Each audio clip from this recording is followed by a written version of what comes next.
दोस्तों, आज आपके पास जो कुछ भी है वो इसलिए नहीं है कि आपकी किस्मत में सिर्फ इतना ही लिखा था या फिर आपकी किस्मत ही खराब है, बल्कि वो इसलिए है क्योंकि आप इतना ही डिजर्व करते हैं। दोस्तों, ये प्रकृति बड़ी ही न्यायप्रिय है। ये उसे उतना ही देती है जितने का वो हकदार होता है, चाहे वो ज्ञान हो या धन। अभी आपके पास उतना ही है जितने के आप हकदार हैं, लेकिन अगर आपको इससे भी ज़्यादा चाहिए तो आपको उसके काबिल बनना होगा। दोस्तों, ऐसा कौन सा गुण है जो आपको काबिल बनाता है? क्या आप उस गुण को जानना चाहते हैं? अगर आप जानना चाहते हैं तो आप गौतम बुद्ध की इस कहानी को अंत तक ध्यान से जरूर सुनिएगा। दोस्तों, इस कहानी को सिर्फ सुनिएगा नहीं, बल्कि इस कहानी को अपने भीतर उतर जाने दीजिए। तो बिना समय गंवाए इस कहानी की शुरुआत करते हैं। दोस्तों, एक बार गौतम बुद्ध को एक सभा में भाषण करना था और जब सभा का समय हुआ तब बुद्ध वहां आए और बिना कुछ बोले ही वहां से चले गए। तकरीबन 100 से भी ज़्यादा लोग बुद्ध का उस सभा में इंतजार कर रहे थे और बुद्ध के इस तरह के व्यवहार को देखकर सभी लोग चौंक गए, लेकिन किसी ने भी बुद्ध से कोई भी प्रश्न नहीं किया। दोस्तों, अगले दिन फिर से सभा का आयोजन हुआ और दूसरे दिन सभा में लोगों की संख्या तकरीबन घट गई थी। इस बार तकरीबन 80 लोग ही सभा में बैठे हुए थे।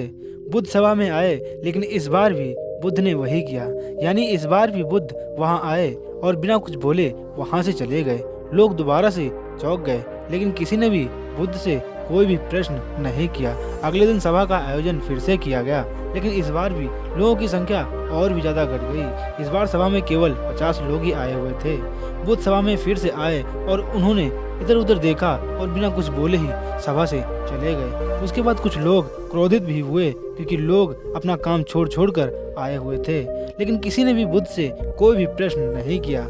अगले दिन फिर से सभा का आयोजन हुआ। दोस्तों, आप लोग जो इस कहानी को सुन रहे हैं, आप में से कुछ लोग ये कह रहे होंगे कि अरे कितनी बार सभा का आयोजन होगा, और आप लोगों को इस कहानी को सुनते समय बेचैनी होना शुरू हो गई होगी। और जिन लोगों को भी बेचैनी होना शुरू हो गई होगी, उन लोगों को ये कहानी बड़े ध्यान से सुननी चाहिए, समझनी चाहिए, क्योंकि ये कहानी आपके लिए ही है। अगले दिन फिर से सभा का आयोजन हुआ, लेकिन इस बार सभा की संख्या और भी ज्यादा घट गई थी, यानी इस बार सभा में सिर्फ 30 लोग ही आए हुए थे।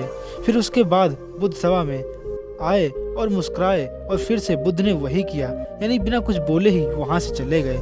इस बार भी लोग बहुत क्रोधित हुए और इस बार भी लोगों ने पीछे से कुछ कहा और बड़बड़ाए भी, लेकिन बुद्ध ने उनके किसी भी प्रश्न का उत्तर नहीं दिया। तो अगले दिन फिर से सभा का आयोजन हुआ और इस बार भी लोगों की संख्या और भी ज्यादा घट गई थी, यानी इस बार सभा में कुल मिलाकर 15 लोग ही आए हुए थे।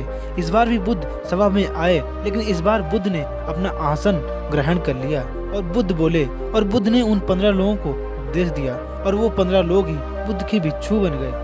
और आगे चलकर उन 15 लोगों ने ही बुद्ध के ज्ञान को अलग अलग दिशाओं में फैला दिया।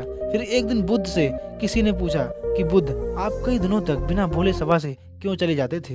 फिर बुद्ध कहते हैं कि मैं उन 15 लोगों को खोज रहा था जो लायक थे, यानी कि पहले दिन 100 से भी ज्यादा लोग सभा में आए हुए थे, उसमें से ज्यादातर लोग सिर्फ आए हुए थे, उन्हें मेरे उपदेश से कोई भी मतलब नहीं था, बस वे आ गए थे। और उसमें से ज्यादातर लोग सिर्फ सुनने और मुझे देखने के लिए आए थे कि सभा में क्या होता है। वे मेरे काम के लायक नहीं थे, क्योंकि वो लोग मेरे ज्ञान को औरों तक नहीं पहुंचा सकते थे। मुझे उन लोगों की खोज थी जो मेरे ज्ञान को जन जन तक पहुंचा सके। कई दिनों तक बिना बोले मैं सभा से इसलिए चला गया क्योंकि मैं ये देखना चाहता था कि कौन वो लोग हैं जिनके भीतर वास्तव में प्यास है।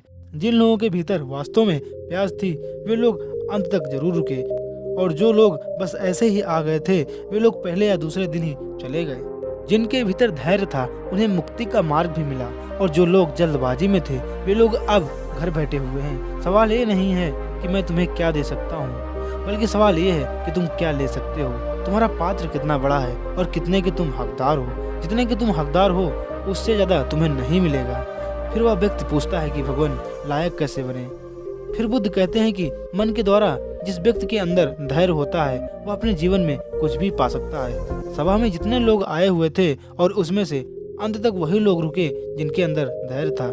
चाहे तुम्हारे जीवन में तुम्हारा लक्ष्य जो भी हो, लेकिन तुम बिना धैर्य के सफलता के चरम तक नहीं पहुंच सकते। फिर वह व्यक्ति बुद्ध से पूछता है कि कोई भी व्यक्ति अपने अंदर धैर्य को कैसे बढ़ा सकता है? तो बुद्ध कहते हैं, निरंतर अभ्यास के द्वारा हम अपने भीतर धैर्य को बढ़ा सकते हैं। जैसे कोई व्यक्ति जब ध्यान करना शुरू कर देता है तो उसका मन उसके सामने कई सारी अड़चनें लाता है, लेकिन उसका धैर्य उसे एक दिन उसके लक्ष्य तक जरूर पहुंचा देता है। फिर वह व्यक्ति बुद्ध से पूछता है कि मैं समझ गया, यानी मुझे धैर्य के साथ निरंतर अभ्यास करने की आवश्यकता है। दोस्तों, अब आपको समझ आ गया होगा कि आपके पास वो क्यों नहीं है जो आप पाना चाहते हैं, क्योंकि आप उसके लायक नहीं हैं। आप लायक तभी बनेंगे जब आपके भीतर धैर्य होगा और जब आप अपने अंदर धैर्य को बढ़ाएंगे। दोस्तों, खुद से एक सवाल पूछिए कि जो आप भविष्य में पाना चाहते हैं उसके लिए क्या आप धैर्य के साथ निरंतर कर्म कर रहे हैं। दोस्तों, ये कहानी आपको कैसी लगी हमें कमेंट में जरूर बताएं और हमारे चैनल को सब्सक्राइब करना ना भूलें।